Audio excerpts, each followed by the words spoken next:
ही आंखों में इशारा हो गया, बैठ बैठ जीने। दोस्तों, आपको देवानंद की फिल्म सीआईडी तो याद होगी ही ना। ये फिल्म गुरुदत्त और देवानंद की दोस्ती की मिसाल थी।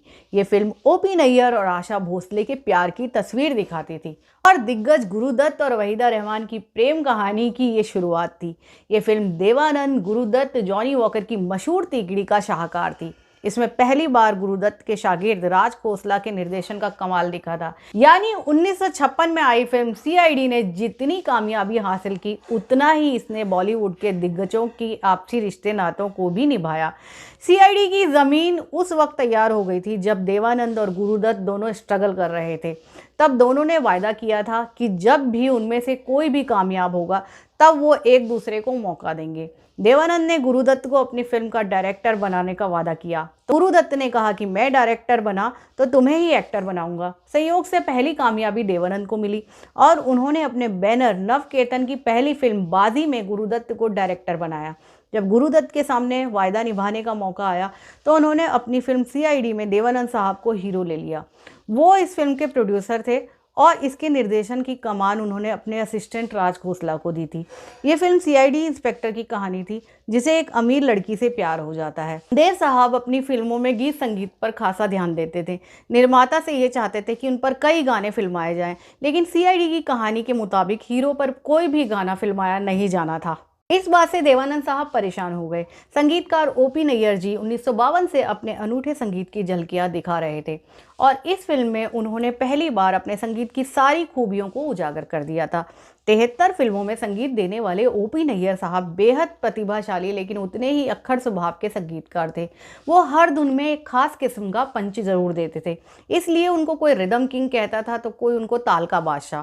वो एकमात्र ऐसे संगीतकार थे जिन्होंने लता मंगेशकर से कोई गाना नहीं गवाया। फिल्मी गीत संगीत पर राज करते रहे। उन दिनों आशा भोसले के साथ उनका प्यार परवान पर था। वो 4 बच्चों के पिता थे और आशा जी अपने पहले पति गणपत राव भोसले से अलग हो चुकी थी।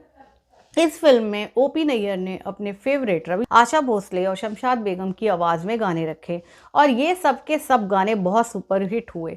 इस फिल्म में देवानंद जी के लिए गाने की कोई भी गुंजाइश नहीं थी, इसलिए उन्होंने इसमें ज़्यादा गाने फीमेल सिंगर की आवाज़ में रखे और हर गाने को एक से बढ़कर एक डांसर एक्ट्रेस पर फिल्माया गया। सोचिए, मिठाइयों की प्लेट बांटी जा रही हो और किसी को एक मिठाई चखने का भी मौका नहीं मिले तो उसकी जो हालत होती है ना, वही देवानंद साहब की हो रही थी। उनके सामने सारे गाने दूसरे एक्टर एक्ट्रेस को दिए जा रहे थे और उनके हिस्से में कोई गाना नहीं आ रहा था।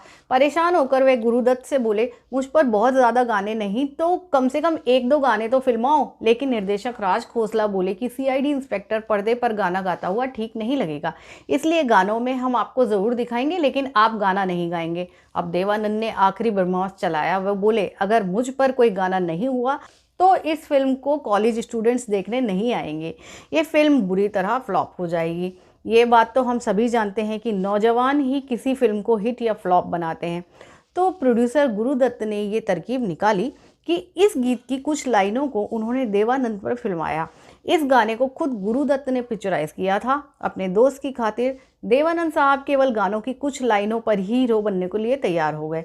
जब सीआईडी रिलीज हुई तो इस गाने ने धूम मचा दी। एकमात्र गाना था जो देवानंद और एक्ट्रेस शकीला पर फिल्माया गया था।